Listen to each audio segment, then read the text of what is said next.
Hi guys, welcome to my YouTube channel, and this is going to be our another video from PhD from abroad. In this video, I'll be talking about PhD from Italy, and for this video, I have specially invited Miss Monica, who is doing his PhD from the University of Brescia, Italy. So she will give you all the information that you require before applying to a PhD in Italy. So stay tuned till the end of the video and do comment if you have any questions. Before that, if you have not subscribed my channel, just go and subscribe my channel and also press that bell icon to stay connected for further updates. Also, I keep sharing some information on my social media account. So if you have not followed me on social media, just go on the links given above and follow me on the social media profile as well. So let's get started with this video and have some more of information from PhD from Italy. Hi Monica, how are you? Hi, Dr. Monu. Thank you. I'm good. How are you? So good to see you after so long. Yeah, it's good to see you after so long. So, Monica, as you know, I have invited you for a couple of questions for the audience of my channel. So, I'll be asking you a couple of questions so that the person can learn how to make an application, PhD application in Italy. So, first of all, I would like you to start with your introduction. Okay. Hi, everyone. My name is MONIKA RANI, and currently I'm a second year doctorate student at the University of Brescia, Italy. Okay. So now I will like to ask you, why did you join PhD in Italy? Okay, I chose Italy because I was looking for something to match with my experience as a researcher because I have been involved in the research activities since my graduation days. And my now guide in Italy was working in the same field that I was working earlier. So I applied for the position and I got selected in Italy for the PhD thing. So that is why that is the reason I chose Italy for my PhD. Because your area of expertise and your PhD area was aligned. Yes, it matched. Yeah, that's a great thing. So the next question I would like to ask you is, how did it all started? Like, what was the exact procedure of application from informal part to the formal part? Can you please explain this? Okay, to start with, first of all, shortlist the countries that are working in your field of interest. Or the thing you can do is choose the country that you want to go in and look for the universities or the professor or the laboratories that are working in your field of interest.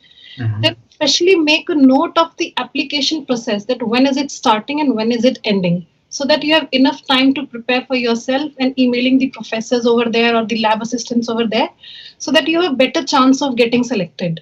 So for in my case, for me, the application process in Italy starts from around mid-May to June, because the term is set to begin from November.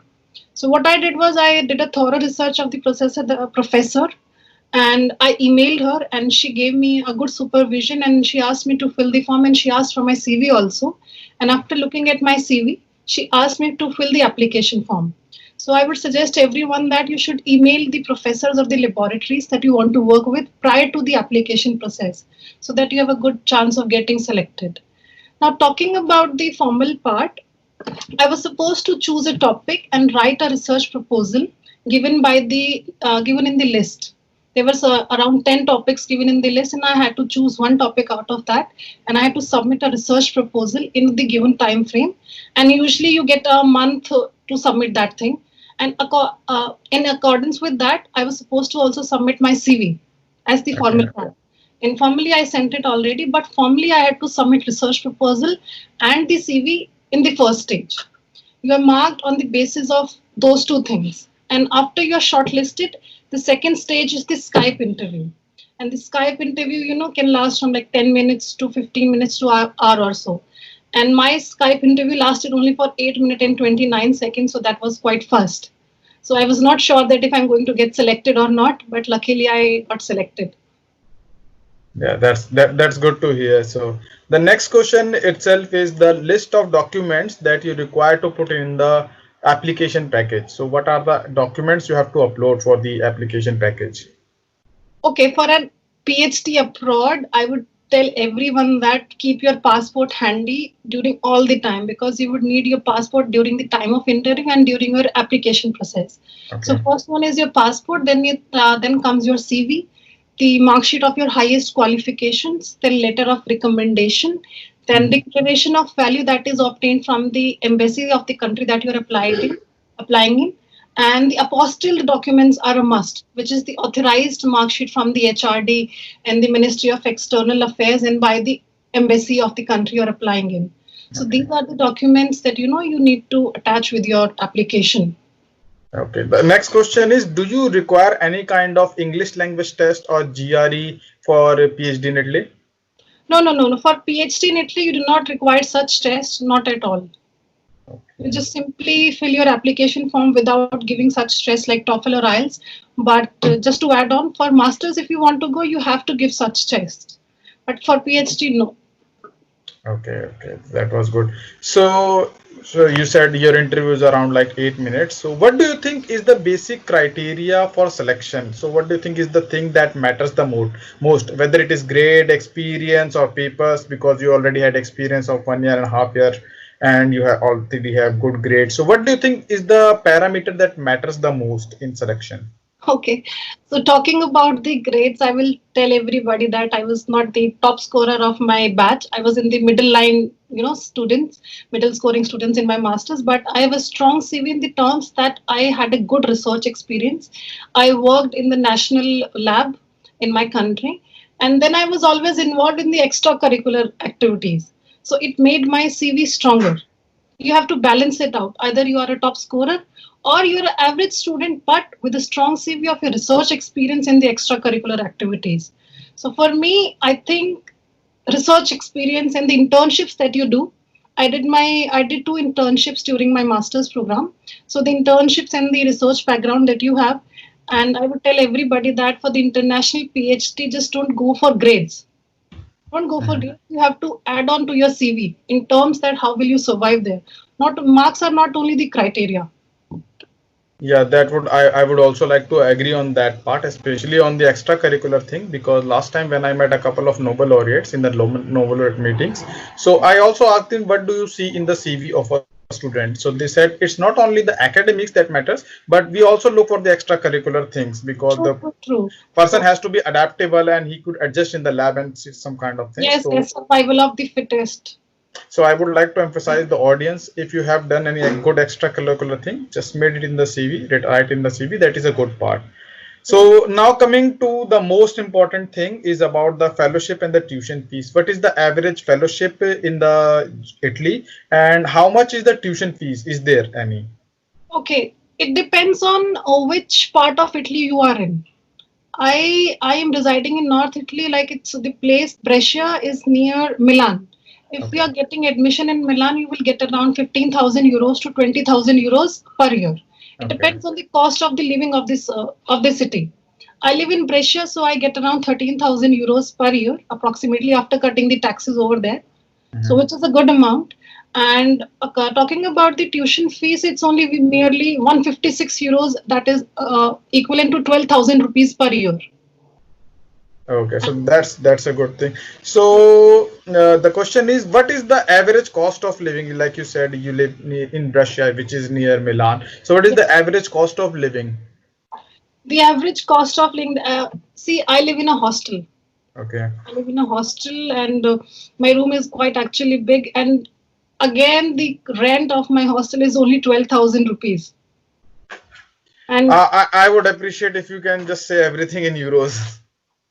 okay, okay, in euros, it is only 150 euros. There's a document called ESA that you need to submit. From India, you need to get your documents such as the property and the family income, depending upon which your rent is being decided over there. Okay, so it's not like the rent is fixed for every student. It depends on the That, background of a student. yes, it depends upon the background. There are three brackets in my university. I fall in the first bracket, so my rent is the least among all over there. Okay. So, and the cost of the food is very, cheap over there. We think that, oh my God, 1 euro is equal to equivalent of 80 rupees, and you get a packet of Maggie for 1 euro over there. But according to the money you get, it's sufficient for you. You can save, you can enjoy your life there, you can pay your rent, you can pay your tuition fees, everything. Life is good. So it's very good, as you know. Like to also mention that the medical health card, you only get it for around 150 to 200 euros, and after that all the medical free over there. I think it's quite cheap. Like I think in every country of Europe, it's quite higher than Yes, Italy because in Germany itself is like 200 euros or something like that. yes, it's free over there and it's good. Okay, okay. So now coming to the next point is the average PhD duration. Like in India, you have to suffer for 5 years. What about in Italy? That's the most favorite part that I have. In Italy, you only get to do your PhD in just 3 to 4 years. Okay. The tenure of my PhD is only 3 years. So I'm happy with that. In India, I've seen people, when I was working in the laboratory, I've seen people doing their research activities, their PhD in 5 to 6 years. So as compared to India, in Italy, you're getting 3 times the money that you get in India, and the tenure is reduced to half. Yes. So it's a good thing. So you save a lot of money as well as you save a lot of time, Yes, both. yes, exactly. So another question is like you have an experience of working in India. Now you have the working experience in Italy. So what is the difference you have felt in the working culture of both the countries? Yeah, I was lucky enough to get a good group in India as well as in Italy. But if I talk about the research conditions, of course, Italy is way more ahead than India. So the research conditions, the experience, the method that they adopt, and they are much more organized than our country is. So yes, Italy is way better than India in terms of research, I would say, because I've seen people suffering, running over here and there. In Italy, it's not the case. So like what is the difference? It is like a higher number of resources or less population or less competition. What is the basic difference? I would say that it is the less population that is over there, because So in India we are overcrowded, so it's so much of competition that everybody wants to get in. If you want to get out, it's okay, but in Italy you are being valued as a person, as a researcher. So that is the most important thing that I liked over there, and your work is being appreciated over there. okay. Yes. Now just coming to the second stage, how is life in Italy? Like because many people want to go Italy to enjoy their life. Because in India we don't have a good work-life balance. We have Yeah. some personal space and we have some professional space, and you cannot distinguish in between because they're all are mixed. So what is the situation in Italy? How do you like living in Italy? I am missing Italy right now during the lockdown period. Right now, I'm in India. Oh, So we're actually missing Italy because you have a work life balance there. You have time with your family, you have time with your friends. The weekends are off. Nobody is forcing you to go to your lab to work over the weekend. And the lab shuts down at 5:30. It's your wish that if you want to stay for longer period, you want to complete your work, or you just want to leave. There's no pressure over there over you. And talking about the living over there, see, Italy is a beautiful country. Everyone comes to get married over there. We all know. yeah. Yes. So the people are good. There is no discrimination in terms of people that I'm an Indian or somebody from some other country. They are very welcoming people. So they will help you around. I have people that I know that are very helping, and so many people helped me during my course. They have taught me some Italian also, and they're very jolly and helpful and peace loving kind of person. And the life is beautiful. You have like, and the thing is that at 8 o'clock everything is shut down, so you have enough time to spend with your family, and you want to watch something, and there is aperitivo culture over there in which you go with your friends, out with your friends, and you have wine and something you want to have. So life is good over there, and the environment, there is no pollution like we have in India, so Mhm. it's good. That's good. That's good to hear. Because when I was in Italy, I see the same thing. The sky was quite blue.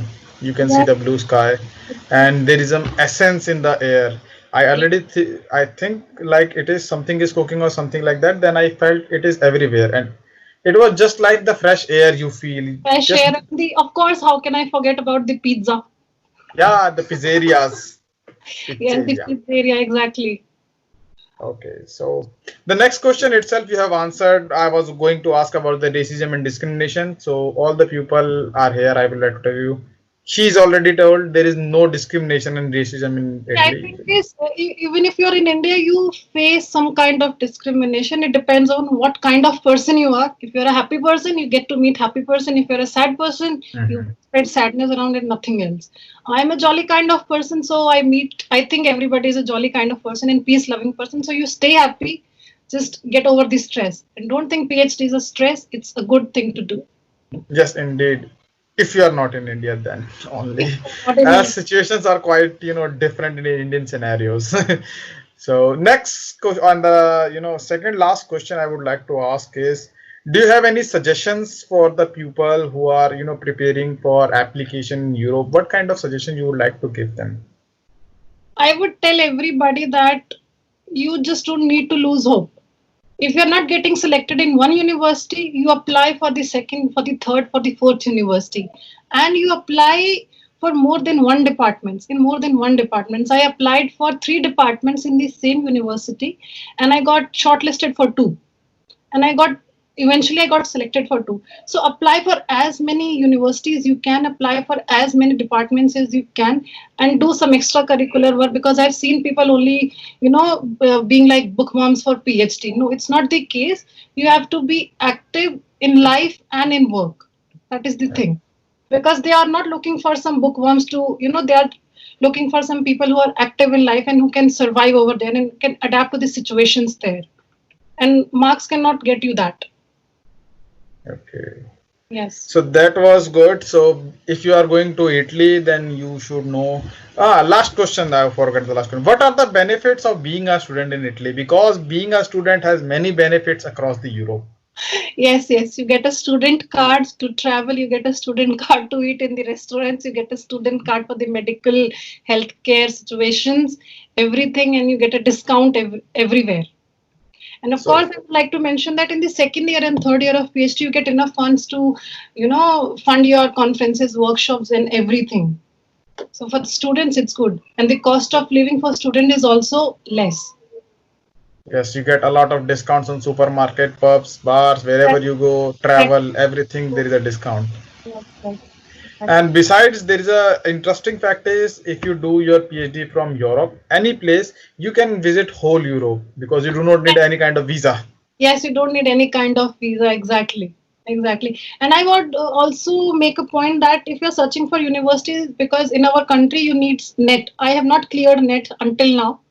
So Mhm. I would tell everybody that if you manage to get in one of the top 500 universities in the world, you Yes. don't need to use a net for that, for the eligibility condition of the assistant professor in the university. So my university was in top 500 universities in 2018. So at any time, just look for the universities that come under top 500 rankings. Yeah. And eventually there are only 5 universities of India that falls under top 500. So you have a high chances of getting, a top 500 universities in abroad. Fingers crossed, Monu, fingers crossed. So that's great. And last but not least, so we are done for today and you are enjoying your life in Italy. I'm quite happy because I would recommend people to go for Europe rather than US if you really want to have a life and you really You want have to a enjoy peaceful your life PhD. over there. There is no stress over there. You just lead a peaceful and a happy life. Just So cherish all the moments after you come back.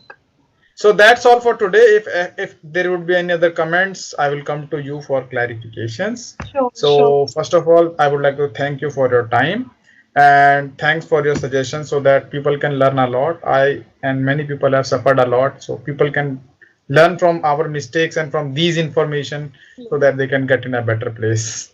And thank you for inviting me for this chat. Thank you so much.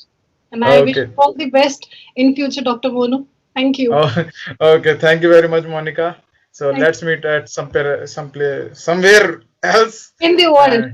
And in the world. So Exactly. thank you very much. So guys, this was quite good information from Monica, and I hope you would have learned a lot from this video. So if you have learned something new from this video, don't forget to give a thumbs up to the video and do share it with your friends. And don't forget to subscribe our channel for such more interesting and informative videos. So I'll be coming with some more good and decent content in the next videos. So stay connected till then and don't forget to subscribe the channel and follow me on the social media platforms. So let's get done with this video right now. and we'll meet in the next video in a couple of days. Thank you very much for your patience.